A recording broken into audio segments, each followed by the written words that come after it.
Life at the Great Bend of the Sangpo is a study in gravitational tension.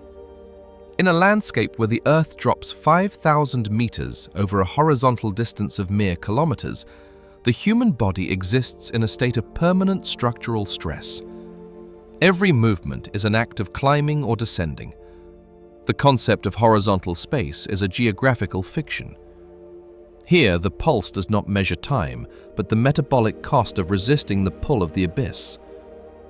This is a reality of atmospheric friction. The collision of tropical moisture with glacial ice creates a permanent shroud of anaerobic mist that dissolves the horizon and accelerates the rot of everything that is not living. To exist in this terminal abyss is to accept a life where the sun is a rare, filtered memory, and the primary sensory experience is the roar of white water grinding against ancient schist. The Sangpo Gorge is a tectonic crack of impossible proportions. A place where the Yarlung Sangpo River, after traveling across the high Tibetan plateau, suddenly finds a weakness in the Himalayan chain. It turns sharply south, carving a path between the sentinel peaks of Namcha Barwa and Gyala Peri. This is the deepest canyon on the planet, a vertical labyrinth where the climate zones of the world are compressed into a single, terrifying descent. At the top, the world is a sterile expanse of permafrost and rock. At the bottom, it is a steaming, entropic jungle. The Monpa people inhabit the precarious middle ground of this collapse, clinging to the slopes of a landscape that is constantly trying to shed its own skin through landslides and erosion.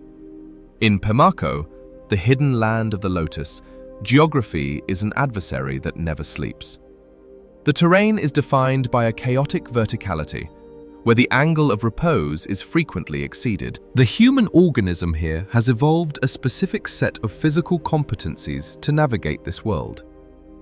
The Monpa Gate is a rhythmic, low center of gravity crawl, designed to maintain contact with the slippery, moss-covered gneiss. Their legs are engines of torque, their lungs capable of extracting energy from a humid, oxygen-poor atmosphere that feels like breathing through a wet cloth. This is not the clean, dry air of the high plateau. It is a heavy, saturated medium that carries the scent of decaying vegetation and the metallic ozone of the river's fury. The Great Bend functions as a biological prison. The sheer walls of the gorge and the impenetrable density of the subtropical forest create a state of enforced isolation that is more absolute than any political border. For centuries, the Monpa have lived within this tectonic fold, their culture becoming a specialized response to the requirements of the gorge. They are the masters of the vertical jungle, a people whose history is written in the maintenance of cane bridges and the clearing of paths that the forest seeks to reclaim within a single season. In Pemako, the struggle for existence is not a metaphor, but a daily tactical engagement with the forces of rot and gravity. The atmospheric friction of the gorge is a destructive chemical process. The permanent mist, fueled by the warm air of the Indian plains meeting the cold of the glaciers, creates a microclimate where moisture is a predatory force. It penetrates the fibers of clothing, the grain of wood, and the structure of human bone. Metal rusts into flakes within months. Leather deliquesces into a foul-smelling pulp. The Monpa have adapted by using materials that thrive in the damp: bamboo, rattan, and hardwoods that possess their own internal resins. Their homes are elevated structures of timber and stone, designed to allow the moisture to pass through rather than settle. The air inside is a permanent cloud of wood smoke, the only defense against the anaerobic humidity and the clouds of biting insects that inhabit the lower reaches of the gorge. Time in the terminal abyss is measured by the duration of a load. The Monpa are a people of the back, their spines hardened by decades of carrying every necessity of life up and down the vertical corridors of Pemako. Whether it is a basket of corn, a load of firewood, or the trade goods of a cross-border caravan, the weight is always present.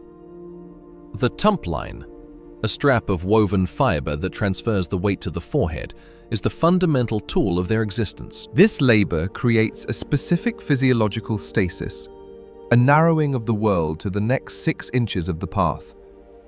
In this state, the mind becomes as stoic as the mountain. The roar of the Sangpo, 3,000 meters below, becomes a constant, subsonic vibration that anchors the consciousness to the reality of the abyss. The river itself is a geological machine of terrifying power. The Sangpo carries the sediment of an entire continent through the Great Bend, the water moving with a velocity that can pulverize boulders into fine silt. To stand at the edge of the water is to feel the vibration of the Earth's crust being ground down. The river is not a source of life in the gorge. It is a barrier and a threat. It is the reason the horizontal is impossible. The Monpa cross this force on bridges of woven rattan, fragile spiderwebs of human intent that sway in the wind of the canyon. To cross is to step into the center of the roar, a moment of absolute vulnerability, where the only thing between the body and the terminal abyss is a few strands of forest fiber. Farming in Pemako is a defiance of the laws of physics. The Monpa clears small plots on slopes so steep that the soil must be held in place by hand-built stone terraces. These terraces are not the orderly steps of the lower hills, but jagged, irregular redoubts of survival. The primary crop is corn or millet, hardy grains that can tolerate the lack of sunlight and the excessive rainfall. The labor is endless. The rain that nourishes the crop also threatens to wash the entire farm into the gorge. The Monpa move through their fields with the same vertical grace as they move through the forest, their bodies leaning into the slope, their hands constantly reinforcing the walls that hold back the gravity. The spiritual core of Pemako is the concept of the Bayul, the hidden sanctuary of Padmasambhava. In the Vajrayana tradition, this gorge is a sacred geography, a physical map of the internal journey toward enlightenment. For the Monpa, the hardships of the gorge are the very conditions of its holiness. The difficulty of the path is a filter for the spirit, ensuring that only those with the necessary resolve can reach the inner sanctums of the Lotus Land. Their faith is not a retreat from the struggle, but an intensification of it. The pilgrimage routes that lace the gorge are exercises in physical and spiritual endurance, where the act of circumambulating a sacred peak involves thousands of meters of vertical gain and loss. The geography of Pemako is a site of karmic purification, where the body is broken down by the friction of the terrain to reveal the clarity of the soul. The silence of the Great Bend is a paradox. It is filled with the deafening roar of the river and the constant drip of water from the forest canopy, yet it remains a landscape of profound human quiet. The Monpa do not waste words in an environment where every breath is needed for the climb. Their communication is sparse, functional, and deeply rooted in a shared understanding of the abyss. They live in a state of high altitude and high moisture stoicism, their faces etched with the lines of constant effort. In the villages, the primary sounds are the rhythmic thud of the mortar and pestle and the low, guttural chanting of the local lama. These sounds are small disturbances in the vast, vertical silence of the gorge, signals of human persistence in a world of geological collapse. The biological pressure of the jungle is a constant encroachment. In the lower Pemako, the forest is a dense, multi-layered organism that seeks to fill every cubic centimeter of space. Leeches wait on every leaf, sensing the heat of a human body from meters away. The dampness fosters a world of fungi and rot that colonizes any surface that remains still for too long. To live here is to be in a constant state of movement, a biological necessity to stay ahead of the decay. The Monpa move with a specific rhythm, their machetes clearing the way, their eyes scanning the ground for the snakes that inhabit the roots of the forest. This is a life of total sensory engagement, where survival depends on the ability to read the subtle changes in the mist and the sound of the wind through the bamboo. Isolation in the terminal abyss is a chronological anchor. Oland of the Monpa exists outside the linear progression of the modern era. The technological conveniences of the lowlands, electricity, roads, digital networks, are absent here, blocked by the sheer verticality of the terrain. The only way in or out is on foot, a journey of days or weeks that ensures the village remains a relic of an older world. This isolation has allowed the Monpa to maintain a social and cultural purity that is increasingly rare. Their rituals, their clothing, and their agricultural techniques remain unchanged since the era when the first pilgrims sought sanctuary in the gorge. This is not a lack of progress, but a state of equilibrium with the abyss. The Great Bend is a landscape of profound thermal instability. At midday, when the sun manages to penetrate the mist, the gorge becomes a humid furnace, the air heavy with the steam of evaporating moisture. By night, as the cold air from the surrounding glaciers of Namcha Bawa and Gyala Peri descends into the canyon, the temperature collapses, turning the dampness into a bone-chilling fog. The human body must constantly adjust to these swings, a metabolic tax that accelerates the aging process. The Monpa possess a specific vascular resilience, a capacity to shift heat and energy through their systems to maintain a core stability. Their clothing, woven from the fibers of the wild nettle and the wool of the high-pasture sheep, provides a breathable, moisture-wicking armor against this thermal violence. The terminal abyss of Pemako is a place of psychological finality.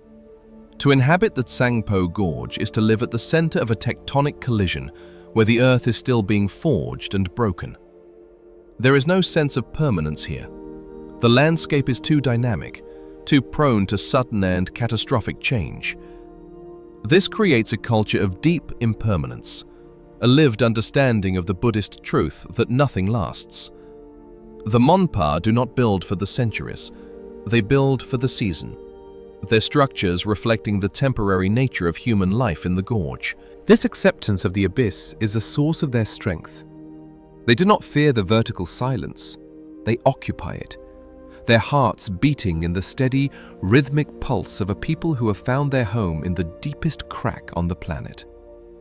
The pulse of the Monpa is the pulse of the gorge itself. It is a slow, heavy rhythm that matches the grinding of the river and the slow growth of the forest. They are the guardians of the Great Bend, the only humans capable of thriving in the terminal abyss. Their survival is a biological miracle, a testament to the adaptability of the species when it is pressed into the folds of the earth. On the edge of the vertical silence, where the mist dissolves the world and the river destroys the rock, the human spirit persists as a pure, unadorned flame. The Monpa remain, anchored to the schist and the bamboo, their lives a terminal point in the geography of the absolute. As the sun disappears behind the 5,000-meter walls of the gorge, the darkness in Pemako is total. The mist thickens, turning the world into a grey, anaerobic void. Inside the timber houses, the families gather around the wood smoke, their bodies radiating the heat of the day's labor. The roar of the Tsangpo continues, a subsonic reminder of the abyss that surrounds them. Tomorrow, the climb will begin again. The load will be hoisted, and the path will be cleared. The Great Bend remains, a tectonic pedestal of vertical silence, and the Monpa remain with it, the silent masters of the terminal abyss. Life here is not a destination, it is a metabolic state, a biological integration into the deepest fold of the Himalayas. The lesson of Pemako is the sanctity of the vertical struggle. It demonstrates that the most profound human experiences are found at the edge of the possible, where the environment is most hostile and the resources are most scarce. To witness the Monpa is to understand that true resilience is not found in the ease of the lowlands, but in the gravitational tension of the gorge. Olangchungola and the Changtang and now Pemako, these are the coordinates of a humanity that has refused to surrender to the void. The terminal abyss is not a place of death, but a place of intensified life, where every breath is earned and every step is a victory over the pull of the earth. The mist remains, a permanent shroud over the Great Bend. The schist remains, are dark foundations of the vertical world, and the Monpa remain, their pulses the only rhythmic disturbance in the vertical silence of Pemako. They are the inhabitants of the tectonic crack, the people whose marrow has become accustomed to the roar of the water and whose feet have learned the language of the slope. In the deepest canyon on the planet, bordering the jungle and the ice, life persists as a byproduct of total integration into the abyss. The Monpa are the masters of the vertical jungle, the guardians of the lotus land, and the silent witnesses to the collapse of the Himalayas into the southern plains. The river grinds on, the forest grows over the path, and the mist dissolves the horizon. But the human heart beats in the center of the roar, a small, warm throb against the verticality of the world. This is the terminal abyss, a place where time is measured by the metabolic cost of the climb, and survival is the only reward. The Monpa stay, their lives a testament to the strength required to occupy the deepest crack on the earth. In the silence of Pemako, life is an anaerobic flame, burning bright in the heart of the damp and the dark. The Great Bend remains, indifferent and eternal, and the Monpa move within its shadow, indistinguishable from the mist, the rock, and the vertical roar of the absolute. The Sangpo Gorge remains the most isolated tectonic feature on the planet, a massive horseshoe bend where the Brahmaputra River, known here as the Yarlung Sangpo, carves through the crystalline basement of the Himalayas. This is the anatomical hinge of a continent, the point where the Indian plate is forced beneath the Eurasian landmass with such ferocity that the Earth's crust has been shattered into a vertical labyrinth of schist and gneiss. Guarded by the unclimbed peak of Namcha Bawa, which rises to 7,782 meters, the region serves as a biological transition zone of extreme gradients. Here, the sterile alpine permafrost of the Tibetan heights meets the saturated, entropic heat of the subtropical rainforest. This geography creates a climate trap, a lightless corridor of extreme humidity and oxygen scarcity that has repelled systematic cartography and political intrusion for centuries. The crystalline basement of the gorge is a geological revelation, a place where the deep roots of the mountain range are exposed by the relentless hydraulic erosion of the river. The rock here is subjected to immense tectonic stress, resulting in a landscape that is fundamentally unstable. The walls of the canyon do not merely stand, they press inward, periodically shedding massive sections of stone into the abyss below. This is an environment of constant geological revision, where the maps of the previous decade are rendered obsolete by the catastrophic landslides of the present. The isolation is not a matter of distance, but of density. The sheer mass of the surrounding peaks creates a local gravity that seems to pull the very clouds into the depths of the canyon, trapping moisture in a permanent, suffocating embrace. The climate trap of the Sangpo is a manifestation of atmospheric friction. As the warm, moisture-laden air of the Indian Ocean is funneled through the narrow aperture of the gorge, it collides with the cold, descending air from the Himalayan glaciers. The result is a perpetual shroud of anaerobic mist that dissolves the horizon and obscures the sun for months at a time. This lightless world is a kingdom of moisture, where the humidity levels frequently reach total saturation. In this corridor, oxygen is a scarce commodity. The density of the vegetation and the rapid rate of biological decomposition create an atmosphere heavy with the gases of rot, forcing the lungs to work harder to extract the necessary air. It is a world where the act of respiration is a constant struggle against the weight of the waterlogged atmosphere. Topographically, Pemako is a landscape of deception, defined by a phenomenon known as false floors. In the lower reaches of the gorge, the forest canopy is so dense and the mosses so prolific that they create a secondary ground level several meters above the actual rock. These layers of tangled roots, decaying leaves, and thick sponge-like moss conceal vertical drops and hidden fissures.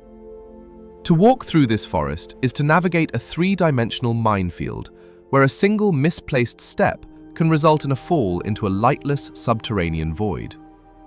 This topographical complexity makes the transit of a single mile a multi-day operation, requiring the constant use of machetes to clear a path that will be reclaimed by the jungle within weeks. The forest is not a background. It is an active participant in the isolation, an aggressive biological barrier that seeks to absorb anything that enters its domain. History in this enclave has been replaced by a state of geological suspended animation. Because the terrain is so hostile and the climate so destructive to the artifacts of civilization, the inhabitants occupy a space that the modern state cannot effectively reach. There are no borders here that are recognized by the river, and no laws that supersede the seasonal landslides. The Monpa people exist in a temporal vacuum, their lives governed by the hydraulic violence of the Tsangpo and the erratic movements of the earth. In the Great Bend, the 19th century and the 21st century are indistinguishable. The technological milestones of the lowlands, electricity, telecommunications, organized governance, fail at the threshold of the gorge, unable to withstand the corrosive humidity and the verticality of the terrain. The hydraulic violence of the Tsangpo is the primary governing force of the region. As the river enters the Horseshoe Bend, it drops nearly 3,000 meters in elevation, creating a series of rapids and falls that possess the power to grind granite into sand. The sound of this process is a subsonic roar that vibrates through the bedrock, a constant acoustic reminder of the canyon's formative energy. The river is the industrial engine of the gorge, a relentless sculptor that dictates the shape of the valleys and the viability of human settlement. To live in Pemako is to live at the mercy of this water, recognizing that the river is the only authority capable of enforcing its will upon the landscape. The biological transition zone of the gorge is a site of extreme evolutionary pressure. The compression of climate zones means that a traveler can move from a tropical jungle to an alpine glacier within a single day's climb. This gradient creates a chaotic diversity of life, where species from the north and south meet in a struggle for survival. The Monpa have adapted to this diversity, developing an ethnobotanical knowledge that is as complex as the forest itself. They understand the properties of the resins that resist the rot and the plants that provide nutrition in the lightless depths of the canyon. Their survival is a byproduct of this ecological integration, a state of being where the human organism is as much a part of the transition zone as the moss and the schist. The lightless corridor of the gorge is a psychological stressor that shapes the character of its inhabitants. Without the regular rhythm of sunrise and sunset, time becomes an internal measurement, based on the depletion of energy and the requirements of the hearth. The permanent mist creates a sensory deprivation that forces the mind to focus on the immediate tactile reality, the grip of the hand on a wet branch, the vibration of the river in the feet, and the smell of the charcoal fire. This focus is a survival mechanism, a way to maintain orientation in a world where the horizon has been erased. The Monpa possess a stoicism that matches the gloom of the canyon, a mental resilience that allows them to inhabit the climate trap without succumbing to the despair of the isolation. Cartography has failed in Pemako because the terrain refuses to remain static. Satellite imagery is frequently obscured by the permanent cloud cover, and ground surveys are stymied by the sheer verticality and the deceptive nature of the false floors. The gorge remains a blank space on the maps of the modern world, a region defined by its resistance to being measured or contained. This lack of data is a source of protection for the Monpa, allowing them to exist outside the administrative gaze of the state.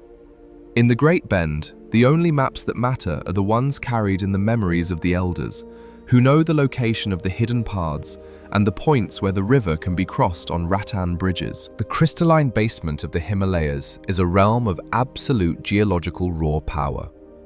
The rock is ancient, dating back to the formation of the continent, yet it is being broken and reformed with a frequency that suggests the Earth is still in a state of violent birth.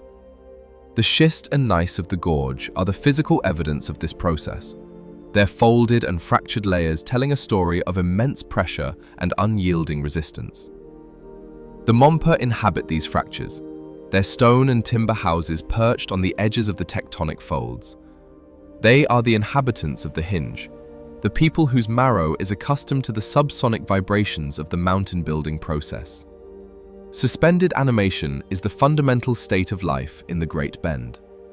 The environment is so extreme that it prevents the rapid cycles of change that define the world outside. The Mompa live in a state of equilibrium with the rot and the gravity, their social structures as durable as the hardwoods of the forest. They do not seek to modernize the gorge, for they understand that the gorge is indifferent to the concept of progress. Their goal is the maintenance of the stasis, the preservation of a life that is perfectly adapted to the climate trap and the hydraulic violence. In Pemako, to survive is to remain unchanged, a human relic in a landscape of geological eternity. The topography of false floors is a metaphor for the precariousness of existence in the terminal abyss. Nothing is as it appears. A solid-looking slope may be a mass of loose debris held together by a thin web of roots. A clear stream may be a seasonal torrent capable of erasing a village. The Mompa have learned to navigate this deception through a constant, hyper-vigilant engagement with the earth. They move with a deliberate, low center of gravity gait, their bodies sensing the stability of the ground through the soles of their feet. This tactile intelligence is the only way to survive in a world where the earth itself is a liar. The hydraulic violence of the Sangpo is most evident during the monsoon season, when the river rises by tens of meters, its waters becoming a black slurry of mud and timber. During this time, the gorge is a site of absolute destruction. The roar of the water becomes a physical weight, and the vibration of the rapids can be felt through the stone floors of the houses. The Monpa retreat to the higher terraces, waiting for the fury of the river to subside. This seasonal rhythm of retreat and return is the fundamental pulse of the canyon, a cycle of survival that has been repeated for 5 centuries. The river is the clock, the judge, and the architect of the Great Bend. The climate trap ensures that the rot is a constant companion. In the humidity of Pemako, the boundary between the living and the dead is blurred. The forest is a cycle of rapid growth and even more rapid decay, where the nutrients of the fallen are instantly recycled into the roots of the new. The Monpa live within this cycle, their own material culture reflecting the transitory nature of the environment. Their houses are periodically rebuilt, their clothing is woven from the fibers of the forest, and their food is harvested from the terraces they have carved from the schist. They are a people of the transition zone, existing in a state of biological and geological flow that matches the movement of the mist and the river. As the darkness settles into the lightless corridor, and the mist turns the world into a grey void, the Sangpo Gorge confirms its status as the most isolated tectonic feature on the planet. The sentinel of Namcha Barwa remains unclimbed, a silent witness to the hydraulic violence below. The Monpa settle into the suspended animation of the night, their hearth fires casting long, flickering shadows against the timber walls. The false floors and the climate trap are the boundaries of their world, a hidden sanctuary protected by the sheer mass of the Himalayas. In the Great Bend, life persists as a byproduct of geographical defiance, a stoic and unyielding presence in the heart of the terminal abyss. The lesson of the Great Bend is the power of the absolute. In a world where the environment is so dominant and the geography is so hostile, the human spirit is forced to find a frequency of survival that is as durable as the crystalline basement. The Monpa have found this frequency, their lives a rhythmic disturbance in the geological silence of the gorge. They remind us that there are still places on the planet where the modern state cannot reach, and where history is replaced by the slow, grinding metabolism of the earth. Pemako is a sanctuary of the vertical, a terminal abyss where life is an anaerobic flame burning bright against the hydraulic roar of the absolute. The horseshoe bend remains a mystery to those who seek to measure it, a lightless corridor that repels the cartography of the lowlands. The Monpas move through the mist, their footsteps leaving no trace on the false floors of the forest, as they continue their journey through the deepest fold of the Himalayas. They are the masters of the transition zone, the guardians of the Bayul, and the silent witnesses to the grinding of the continental plates. In the Tsangpo Gorge, life is not a progression, but a state of being, a stoic and unyielding integration into the tectonic pulse of the world. The river continues to carve the schist, the mist continues to shroud the peaks, and the gravity continues to pull the earth into the abyss. But in the center of the collapse, the human heart beats with a steady, rhythmic throb. This is Pemako, a place where the sun is a memory and the river is the law. The Monpas stay, their lives a testament to the strength required to occupy the lightless corridor of the Great Bend. In the vertical silence of the deepest canyon on Earth, life is a pure, unadorned machine of survival, burning bright in the heart of the humidity and the dark. The tectonic feature remains, indifferent and eternal, and the Monpas move within its shadow, indistinguishable from the mist, the rock, and the hydraulic roar of the absolute. The geological stasis of the gorge is the final protection of the Monpas. As long as the topography remains a barricade of sheer cliffs and false floors, their culture will remain unpolluted by the noise of the modern world. They are the inhabitants of a Bayul that is as much a physical reality as it is a spiritual concept.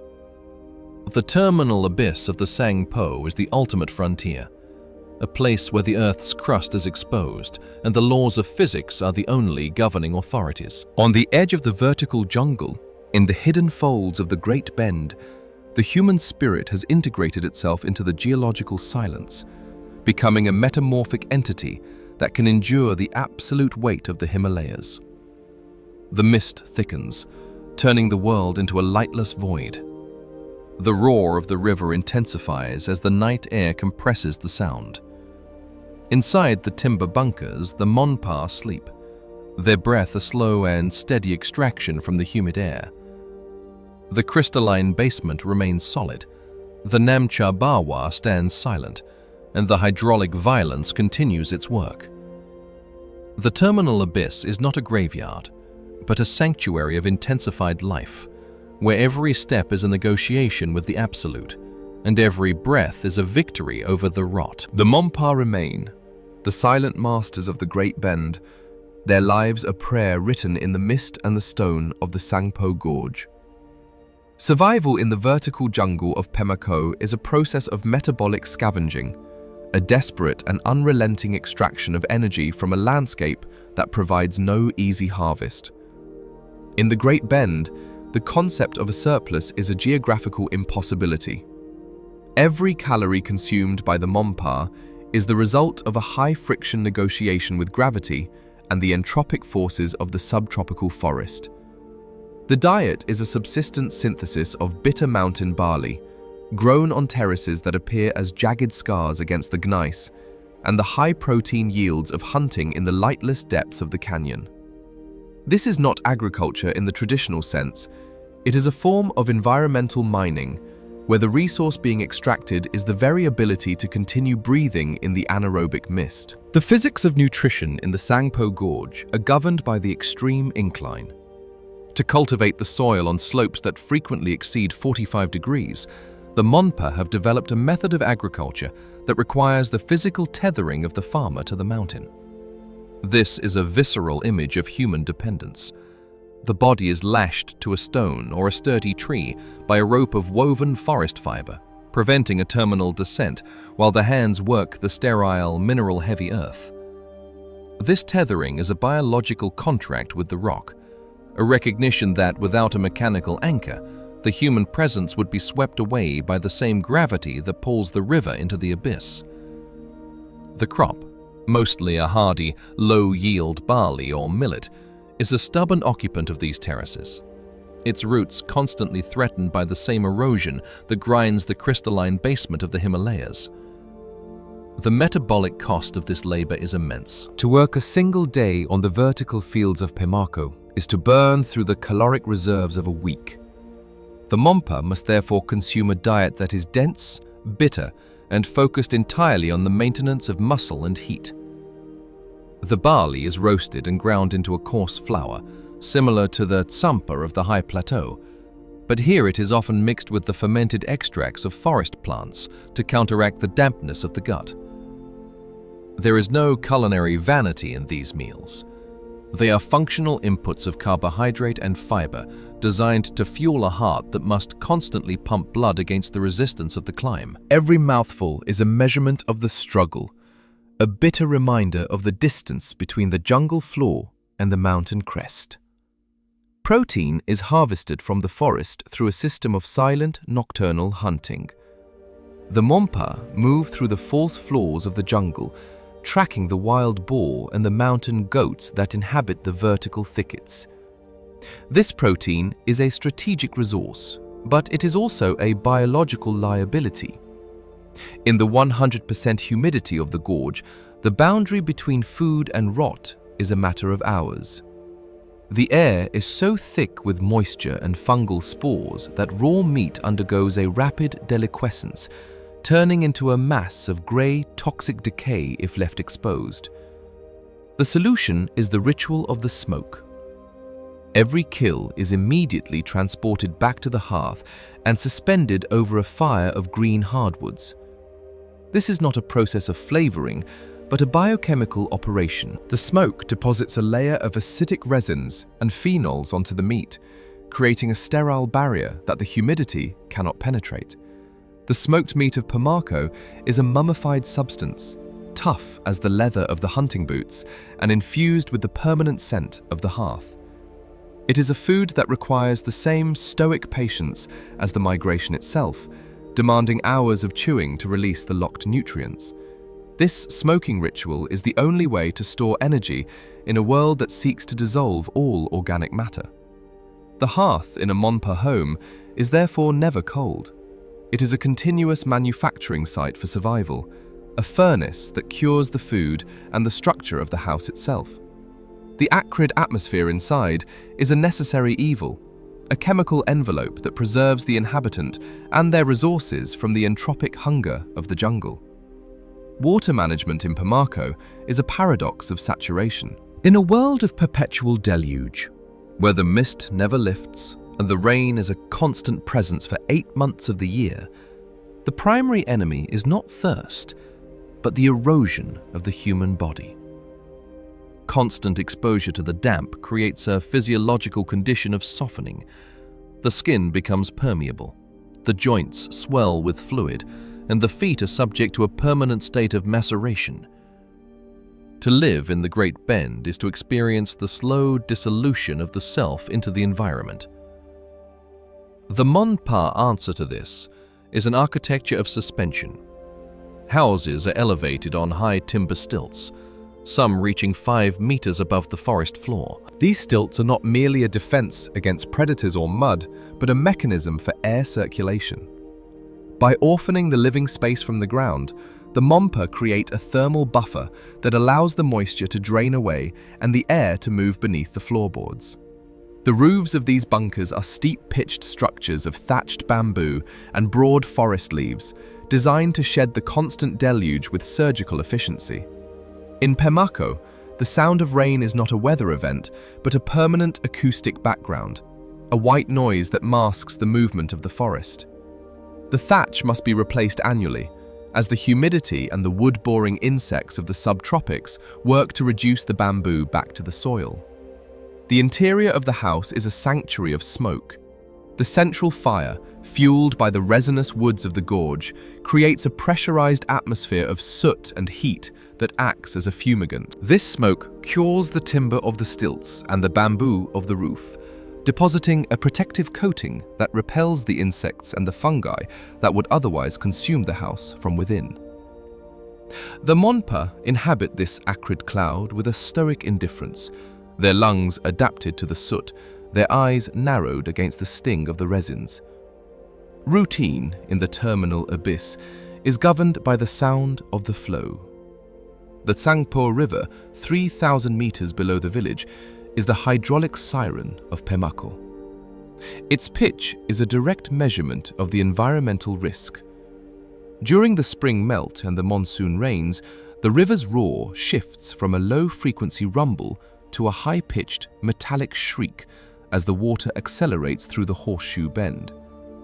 This change in frequency is a signal that the lower paths are no longer safe, that the bridges are at risk of being swept away, and that the landslides are imminent. The Monpa read the pitch of the river as a lowlander might read a barometer. When the hydraulic siren reaches a certain intensity, the boundaries of the habitable world contract. All movement ceases, and the village retreats into its smoke-filled bunkers, waiting for the river to return to its baseline roar. The river's pitch is an acoustic boundary. It marks the limit of human agency. Below a certain elevation, the sound of the water is so deafening that it causes physiological disorientation, a blurring of the senses that makes navigation in the vertical jungle impossible. The Monpa have established their settlements in the acoustic shadows of the gorge, places where the geology deflects the sound of the river, allowing for a semblance of human quiet. Even so, the vibration is always there, a subsonic pulse that resonates in the timber stilts of the houses and the marrow of the bone.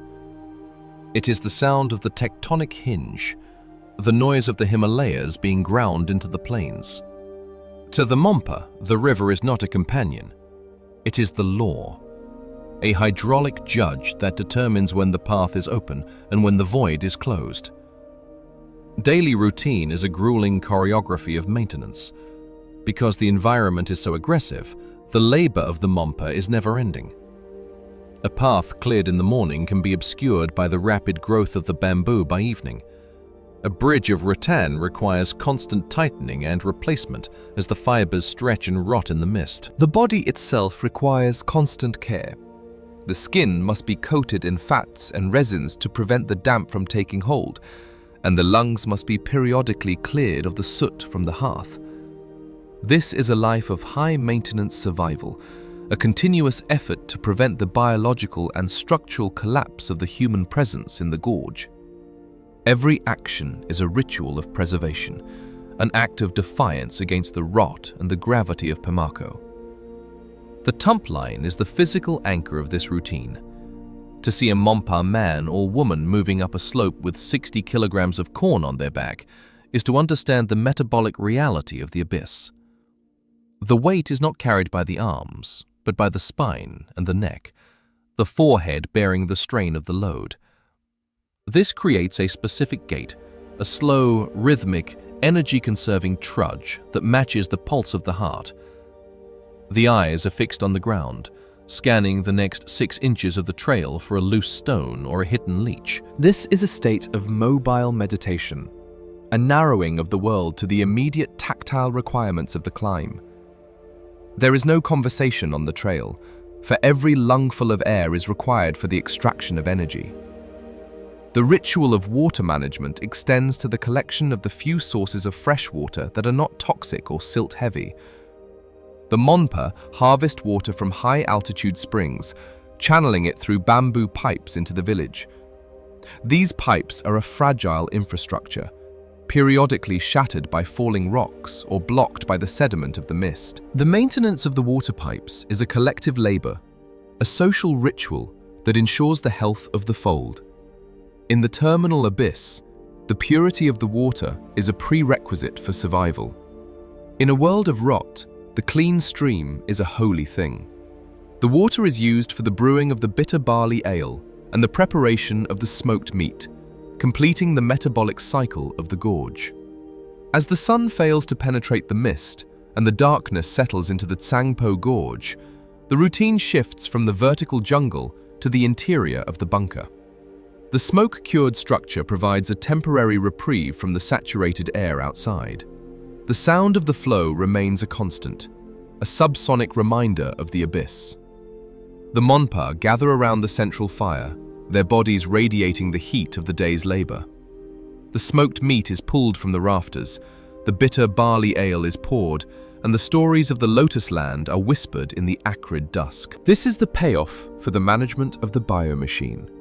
A few hours of proximity and warmth before the return of the horizontal silence. The erosion of the body is a slow process, but it is the final reality of Pemako. The Mompa live with the knowledge that the environment is slowly reclaiming them, just as it reclaims the bamboo thatch and the rattan bridge. Their survival is a victory of duration, a testament to the strength required to occupy the deepest crack on the planet for 5 centuries. They have mastered the metabolic scavenging and the hydraulic siren, turning the vertical jungle into a sanctuary of intensified existence. In the Great Bend, life is not measured by the accumulation of things, but by the integrity of the stumps and the permanence of the smoke. The lesson of the vertical struggle is the sanctity of the limit. It shows that human potential is not found in the ease of the lowlands, but in the gravitational tension of the abyss. The Monpa remain, their pulses the only rhythmic disturbance in the vertical silence of Pemako. They are the inhabitants of the tectonic crack, the people whose marrow has become accustomed to the roar of the water and whose feet have learned the language of the slope. In the deepest canyon on the planet, life persists as a byproduct of total integration into the energy loop of the forest and the river. The mist continues to shroud the peaks, the Sangpo continues its hydraulic shriek, and the gravity continues to pull the earth into the abyss. But inside the timber bunker, tethered to the stone and cured by the smoke, the human spirit persists. Every calorie extracted, every drop of water managed, and every load carried is a victory over the void. The Mompa stay, their lives a testament to the strength required to occupy the terminal point of the geography. In the silence of Pemako, life is an anaerobic flame, burning bright in the heart of the humidity and the dark. The Great Bend remains, indifferent and eternal, and the Mompa move within its shadow, indistinguishable from the mist, the rock, and the hydraulic roar of the Absolute. The spiritual geography of Pemako is anchored in the concept of the Bayul, a hidden land of immortality prophesied by Padmasambhava, the 8th century tantric master. In the Mompa consciousness, the Sangpo Gorge is not a mere geological feature or a tectonic accident, but the physical, reclining body of the goddess Dorje Phagmo. This is a landscape where the boundary between the material and the divine has been dissolved by the sheer intensity of the terrain. To inhabit Pemako is to live within a sacred anatomy, where every karst cave is a vital organ, every glacial stream is a vein of spiritual energy, and the Great Bend itself is the center of a cosmic nervous system. This perception transforms the brutal labor of survival into a continuous act of pilgrimage. The Mompa do not see the abyss as a threat to their physical safety, but as a site of spiritual purification, where the ego is systematically eroded by the verticality and the mist. In this hidden land, faith serves as the psychological compass that allows the community to navigate a landscape offering no linear landmarks. In the dense subtropical fog and the lightless corridors of the canyon, the horizon is a forgotten concept. There are no straight lines in Pemako. There is only the upward struggle and the downward pull. To maintain orientation in such a world, the Mompa rely on a spiritual map that is more real than the schist beneath their feet. Every ridge and every waterfall is a mnemonic device, a landmark in a vast, three-dimensional ledger of prophecy and myth. Their internal navigation is dictated by the perceived flow of spiritual nectar through the goddess's veins, a hydraulic theology that matches the violence of the Sangpo River. Faith is the resin that bonds the individual to the vertical slope, providing a sense of direction in a world of anaerobic silence. The ritual life of the Monpa is centered on the extraction of essence.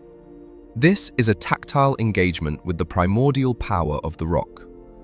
In a world of permanent saturation and gravitational tension, the human organism experiences a constant sense of vertigo. To counteract this physiological instability, the Monpa perform grounding rituals that involve the physical touching of sacred stones. Along the pilgrimage routes that lace the gorge, there are power places where the crystalline basement of the Himalayas is exposed. Here, the traveler stops to press their forehead and palms against the wet gneiss, attempting to absorb the lung or life force of the mountain. This is the extraction of essence, a biological and spiritual transference where the human marrow is reinforced by the density of the granite. The rock is a battery of ancient energy, and the ritual touch is the mechanism of recharge. This grounding ritual is a necessary response to the vertical landscape. In Pemako, vertigo is not just a physical sensation, but a spiritual vulnerability, a sign that the individual is becoming detached from the sacred anatomy of the goddess. By touching the rock, the Monpa re-establishes their connection to the tectonic order, anchoring their spirit to the permafrost and the root. This is a faith of the skin and the bone, far removed from the abstract contemplations of the lowlands. The sacred is not found in the sky, which is almost always obscured by the mist, but in the dark, damp crevices of the gorge. Every cave is a portal to the internal organs of Dorje Fagmo, a place where the air is still and the pressure of the earth creates a state of sensory deprivation that is conducive to the most intense forms of meditation. The monastery in Pemako is rarely a grand edifice of gilded roofs. Instead, it is often a simple stone hut or a timber bunker perched over a cataract or a sheer drop into the abyss. These solitary anchors are the sites of abyssal meditation, a specialized practice where the monks utilize the roar of the Sangpo as a white noise tool. The hydraulic shriek of the river, which elsewhere signals danger and erosion, is here transformed into a mechanism for achieving silence of the mind. The constant, subsonic vibration of the water obliterates the internal chatter of the ego, creating a mental state that mirrors the blank, anaerobic silence of the clouds. In this state, the monk becomes a biological filter for the gorge's energy, processing the violence of the environment into a state of spiritual equilibrium. The roar is the silence, and the silence is the roar. In the terminal abyss, the opposites merge into a single, unblinking awareness. The monastic life in the Tsangpo Gorge is a study in extreme minimalism. The interior of the stone hut is a cavern of soot and humidity, where the only light comes from the flickering butter lamps and the occasional flash of lightning through the mist. The thankas, the sacred silk scrolls, are often tattered and damp, their colors faded by the constant moisture of the rainforest. Yet, this decay is seen as an affirmation of the Buddhist truth of impermanence. The monks do not seek to preserve the material icons, but to embody the indestructible state of the Vajra. Their chanting is a low-frequency rumble that competes with the sound of the waterfall, a vocalization of the mountain's own metabolism. They are the guardians of the Beul, the ones who maintain the spiritual hygiene of the hidden land through constant ritual and the burning of resinous juniper. The extraction of essence extends to the Monpa's relationship with the flora of the gorge. Certain plants, such as the wild rhododendron and the high-altitude juniper, are believed to carry the spiritual nectar of the goddess. The collection of these plants is a ritualized activity, performed with the same gravity as a pilgrimage. The branches are burned in stone altars, producing a thick, aromatic smoke that is believed to purify the air and attract the mountain spirits. This smoke is the sensory signature of Pemako, a sharp, resinous perfume that cuts through the odor of rot and humidity. It is the breath of the Dharma in the vertical jungle, a signal of human presence in a landscape that seeks to absorb all human traces. The pilgrimages of Pemako are grueling marathons of vertical gain and loss. To circumambulate a sacred peak in the Great Bend is to subject the body to a level of structural stress that would break a lowlander. The Mompa move through the force floors and the vertical thickets with a stoic grace, their prayer beads moving through fingers that are leathered by the labor of the climb.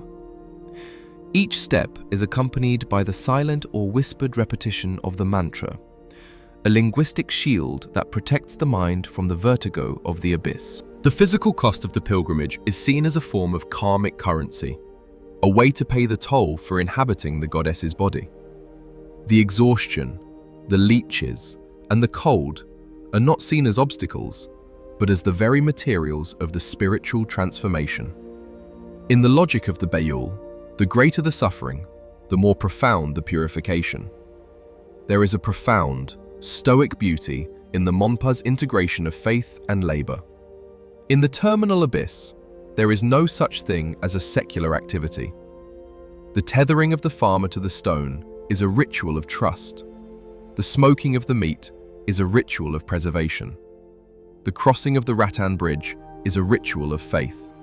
Every action is performed within the context of the Bayul, governed by the prophecies of Padmasambhava and the seasonal rhythms of the Sangpo. This total immersion in the sacred creates a social structure that is exceptionally durable.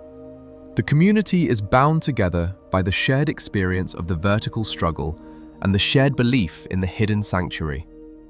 In Pemako, the individual is secondary to the fold, and the fold is secondary to the mountain. The spiritual geography of the gorge is also populated by the terma, or hidden treasures, sacred texts and relics believed to be buried in the rock and the caves by Padmasambhava, waiting to be discovered by tertons, or treasure revealers, at the appointed time.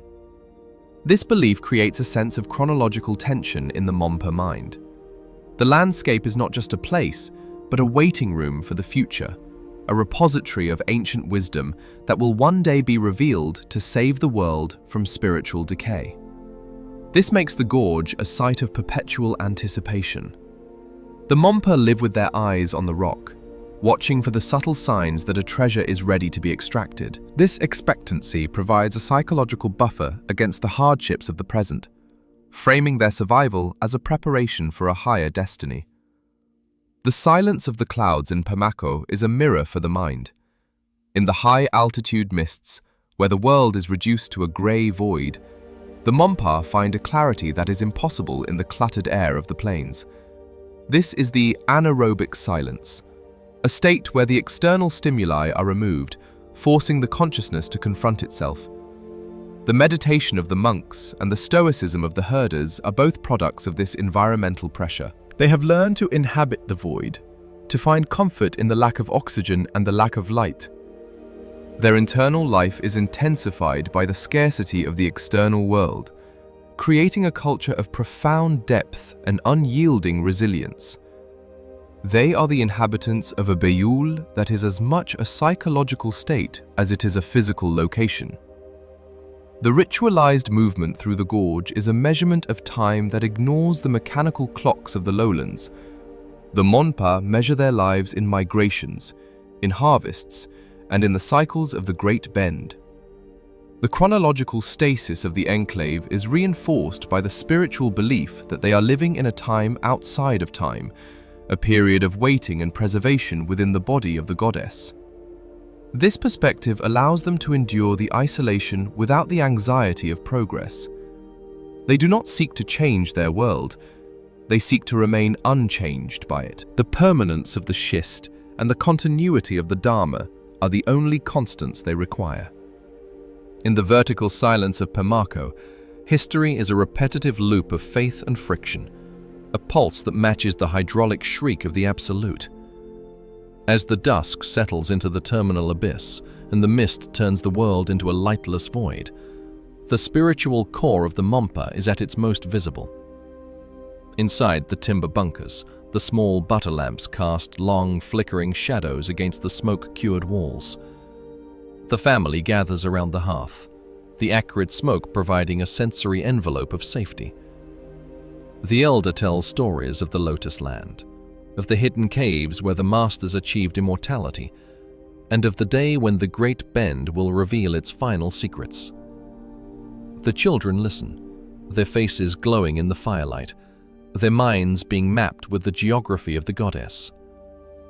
The roar of the Sangpo continues, a subsonic vibration that anchors the house to the crystalline basement. This is the payoff of the abyssal meditation, a moment of proximity and warmth in the heart of the sacred anatomy. The extraction of essence continues even in sleep. The Monpa believe that in the hidden land, the dreams are more real than the waking world, providing a conduit for communication with the Yulla and the spirits of the forest. The night is not a period of darkness, but a period of spiritual travel, where the mind explores the veins and organs of Dorje Fagmul. This belief provides a continuity of existence that transcends the daily struggle for calories. Even in the depths of the humid, anaerobic dark, the nomad is active, generating merit and seeking clarity. The terminal abyss is not a graveyard of the spirit, but its most fertile breeding ground, a place where the human spirit is forced to become adamantine to survive the pressure. The lesson of the Bayul is the sanctity of the hidden. It demonstrates that the most profound human truths are not found in the open, easy spaces of the world, but in the deepest cracks and the thickest mists. The Monpa remain, their pulses the only rhythmic disturbance in the vertical silence of Pemako. They are the practitioners of the extraction of essence, the people whose souls have become accustomed to the roar of the water and whose bodies have learned to occupy the reclining goddess. In the deepest canyon on the planet, where the sun is a memory and the river is the law, life persists as a byproduct of spiritual geology. The Monpa are the silent inhabitants of the Lotus Land, their faith a terminal point in the geography of the Absolute. The mist continues to shroud the peaks, the Sangpo continues its hydraulic shriek, and the gravity continues to pull the earth into the abyss. But inside the timber bunker, cured by the smoke and anchored by the stone, the human spirit remains unbroken. Every mantra whispered, every rock touched, and every circuit of the Kora is a victory over the vertigo of the void. The Monpa stay, their lives a testament to the strength required to occupy the sacred anatomy of the goddess. In the silence of Pemako, life is an anaerobic flame, burning bright in the heart of the humidity and the dark. The great bend remains, indifferent and eternal, and the Monpa move within its shadow, indistinguishable from the mist, the rock, and the hydraulic roar of the Absolute. There is no room for the vanity of the horizon in Pemako. The sacred is a thing of depth, found in the marrow of the bone and the structure of the gneiss. The Monpa do not look for salvation in the sky. They look for it in the extraction of essence from the very ground they stand on. Their faith is a biological reality, a physiological response to the vertical jungle.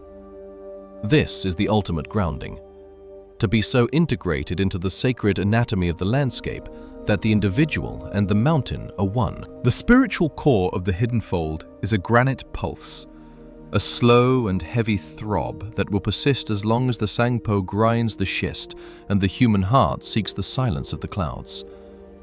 The Monpa remain, the silent masters of the abyssal meditation, their lives a living prayer written in the mist and the stone of the Sangpo Gorge.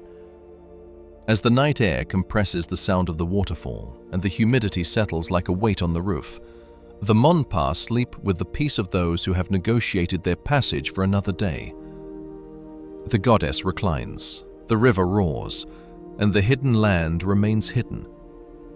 The terminal abyss of Pemako is the ultimate sanctuary, a place where history is replaced by spiritual geology and survival is a site of karmic purification. The pulse continues, a small, warm throb against the verticality of the world, a defiant and unyielding signal from the deepest crack on the earth. The Monpa are the dwellers of the lotus, the survivors of the anaerobic silence, and the masters of the extraction of essence.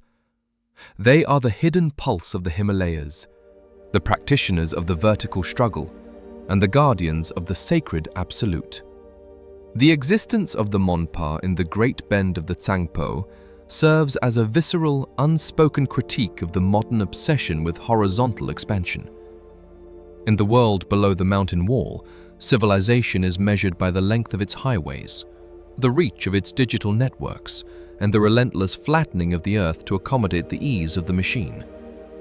The lowlands are a landscape of dilution, where the human spirit is spread thin across vast, featureless plains, seeking freedom in the ability to move rapidly from one indistinguishable point to another. The Monpa suggest a different, more rigorous definition of human success. They demonstrate that the human spirit is not only capable of finding a home in the tectonic cracks of the earth, but that it thrives in a state of permanent verticality, where progress is measured in inches rather than miles. Their survival is a biological proof that the most profound human experiences are not found in the vastness of the plains, but in the terrifying pressurized intensity of the abyss. In the terminal abyss, life is not a horizontal journey toward a distant horizon. It is a vertical deepening into the core of the self. The modern world lives in a state of metabolic decay, fostered by an environment where the friction of existence has been removed. When the landscape is paved and the climate is controlled, the human organism loses its ancestral capacity for resilience. The body atrophies in the absence of the climb, and the mind fractures in the absence of the silence. The Monpa inhabit a realm where this decay is impossible. The Tsangpo Gorge is a biological forge that demands a constant, high-friction engagement with the absolute. To exist here is to be polished by the mist and hardened by the gravity, a process of refinement that strips away the superficialities of the modern ego. In the lightless corridor of Pemako, there is no room for the vanity of the individual. The scarcity of the external world forces an intensification of the internal life, creating a state of being where the only thing that remains is the essential throb of the pulse and the stoic commitment to the fold. The lesson of the terminal abyss is the sanctity of placement. To witness a people who have integrated their lives into the deepest canyon on earth for 5 centuries is to understand that true freedom is not the ability to go anywhere, but the strength to stay exactly where you are. The lowlander seeks liberation through mobility, fleeing the difficulty of the self by moving through space. The Monpa find liberation through immobility, anchoring their existence to a single, impossible coordinate on the planet. Their freedom is the sovereignty of the inhabitant who has become indistinguishable from the schist and the fog. They do not fear the vertical silence. They occupy it with the peace of those who have negotiated their passage with the mountain gods. This placement is a spiritual achievement, a state of being where the individual is no longer a guest of the landscape, but a part of its tectonic order. Pemako reminds a distracted humanity that life is most vivid when it is compressed by the weight of the mountains and the roar of the river. In the high-pressure environment of the Great Bend, the trivialities of modern anxiety are crushed into insignificance. There is no time for the abstract or the superfluous when the body is tethered to the stone and the heart is pumping against the resistance of the abyss. This compression creates a clarity of purpose that is rare in the cluttered air of the plains. Every breath in the gorge is a conscious extraction. Every meal is a tactical refueling, and every night is a victory of thermal defense. This is a life lived at the literal edge of the world, where the sun is a memory and the river is the law. In the shadows of the unclimbed, the Monpa stand as a monument to the resilience of the human heart, demonstrating that the human spirit is most radiant when it is forced to burn in the vacuum. The modern obsession with the horizontal is a biological regression, a slow surrender to the inertia of the sedentary. We have traded the gravity of bone for the comfort of the couch, and in doing so, we have lost the capacity to inhabit the stratosphere of our own potential. The Monpa are the custodians of a lost human frequency, the frequency of the climb. Their bodies, shaped by the vertical jungle and the anaerobic mist, are reminders of what the species once was, a metamorphic entity capable of finding sanctuary in a storm. Their survival suggests that the true frontier is not outer space or the digital void, but the depths of our own capacity to endure. To see a Mompa herder standing on a false floor above a 3,000-meter drop is to see the true scale of the human spirit, a figure that is small in stature, but immense in its defiance of the abyss. Isolation in the Tsangpo Gorge is not a lack of connection, but a higher form of integration. While the modern world is connected by invisible signals that carry the weight of nothing, the Mompa are connected by the tump line, the rattan bridge, and the smoke of the hearth. These are tactile, visceral connections that link the individual to the family, the fold, and the rock. Their culture is a closed-loop system of mutual extraction, where every action has a direct consequence for the survival of the group. This social density is the antithesis of the fragmented individualism of the lowlands. In Pemako, the individual does not exist in isolation. They are a cell in the sacred anatomy of the goddess, a participant in a biological and spiritual collective that has remained unbroken for generations. The silence of the Great Bend is a sanctuary for the essential self. In the absence of the horizontal noise of progress, the internal life of the Monpa becomes a site of intense spiritual geology. The repetition of the Vajra mantras and the grounding ritual of touching the stone are the mechanisms of this internal hardening. They have learned to inhabit the void without being consumed by it, finding a state of indestructibility in the heart of the decay. This is the ultimate human achievement, to maintain a human pulse at the edge of the world, in a landscape that offers no landmarks and no mercy. The Mompa do not ask the mountain for permission to thrive. They simply persist, their lives a rhythmic disturbance in the vertical silence of the Himalayas. As the mist dissolves the world and the Tsangpo continues its hydraulic shriek, the terminal abyss remains a blank space on the maps of the modern world. It is a region that repels the cartography of the lowlands, a lightless corridor that can only be measured by the metabolic cost of the journey. The Mompa move through this space like shadows, their footsteps leaving no trace on the moss-covered schist. They are the inhabitants of a bayul that is both a physical reality and a psychological refuge. They remind us that there are still places on the planet where the state cannot reach, and where history is replaced by the slow, grinding metabolism of the earth. In the deepest canyon on the planet, bordering the jungle and the ice, life persists as a byproduct of geographical defiance. The lesson of Pemako is a warning to a humanity that has forgotten the sanctity of the limit. We seek to expand into every void, to fill every silence with noise, and to replace every struggle with ease.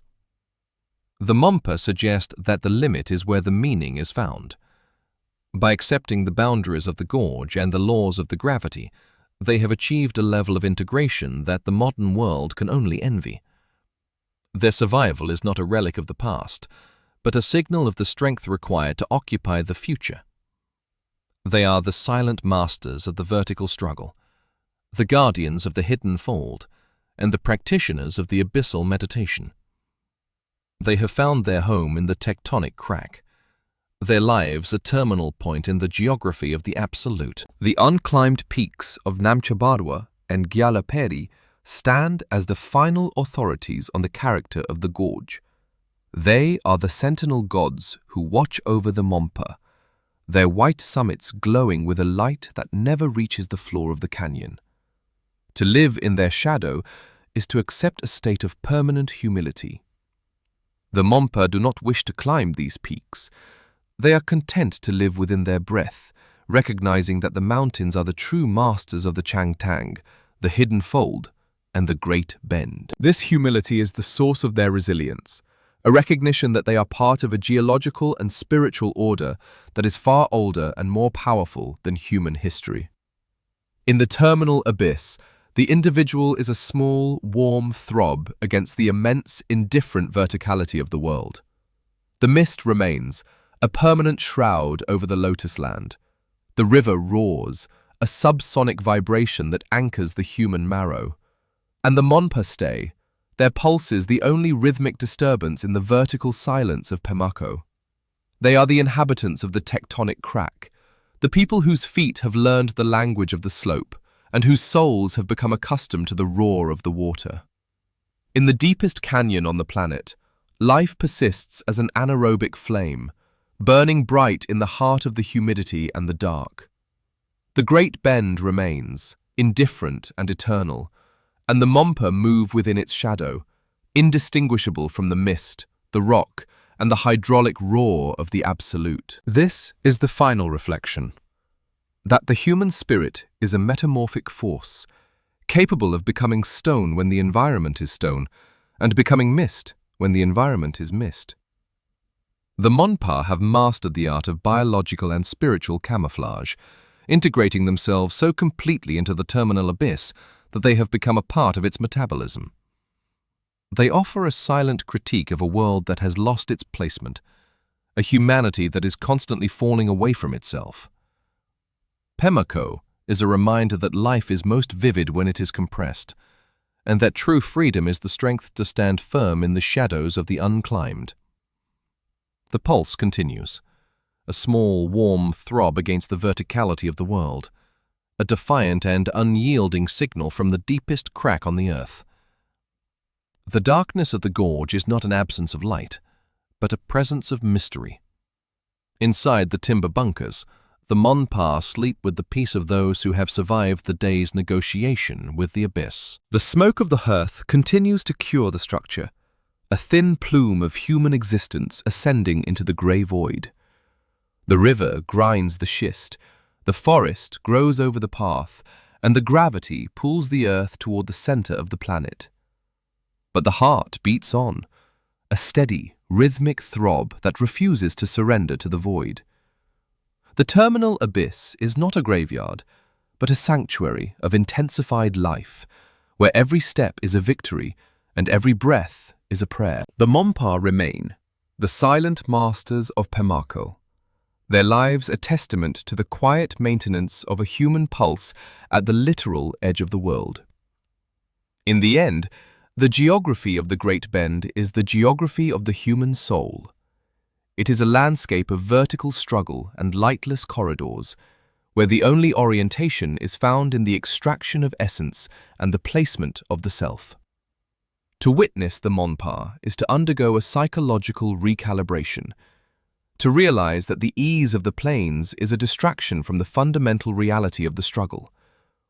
The terminal abyss is the crucible where the spirit is refined, and the Monpa are the gold that remains after the impurities have been burned away by the mist and the cold. They are the hidden pulse of the Himalayas, the survivors of the vertical jungle, and the masters of the Absolute. On the edge of the stratosphere, in the deepest folds of the granite and the bamboo, life remains, stoic, unyielding, and indistinguishable from the mountain. The horseshoe bend is the hinge of the world, and the Monpa are its guardians.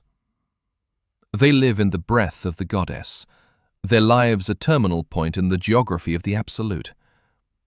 As the mist settles into the canyon and the roar of the river intensifies, the terminal abyss confirms its status as a sanctuary of the vertical. The modern world is a distant, unreachable rumor, and history is replaced by the slow, grinding metabolism of the earth. The pulse continues, slow and heavy, the gravity of bone holding the people to the slope as they wait for the next season, the next breath, and the next beat of the heart. On the edge of the stratosphere, in the hidden folds of the high Himalayas, life is a pure, unadorned machine of survival, burning bright in the heart of the vertical silence. The river continues to carve the schist, the mist continues to shroud the peaks, and the gravity continues to pull the earth into the abyss. But in the center of the collapse, the human heart beats with a steady, rhythmic throb. This is Pemako, a place where the sun is a memory and the river is the law. The Monpa stay, their lives a testament to the strength required to occupy the terminal point of the geography. In the silence of Pemako, Life is an anaerobic flame, burning bright in the heart of the humidity and the dark. The Great Bend remains, indifferent and eternal, and the Monpa move within its shadow, indistinguishable from the mist, the rock, and the hydraulic roar of the absolute. Their presence is the final word on the resilience of the species, a small, warm throb in the vertical silence of the deepest canyon on the planet. The tump line remains taut, the rattan bridge sways in the wind, and the tethered farmer tralaja the slope. These are the tactile realities of a life that has refused to surrender to the void. The Monpa suggests that the most profound human truths are found at the edge of the possible, where the environment is most hostile and the resources are most scarce. They have found their sanctuary in the hostility, their freedom in the immobility, and their life in the abyss. They are the silent master of the Tsangpo, the inhabitants of the Lotus Land, and the practitioners of the vertical struggle. On the edge of the vertical jungle, in the hidden folds of the Great Bend, the human spirit has integrated itself into the geological silence, becoming a metamorphic entity that can endure the absolute weight of the Himalayas. The pulse remains, a defiant and unyielding signal from the deepest crack on the earth, the final monument to the endurance of the heart in the shadows of the unclimbed.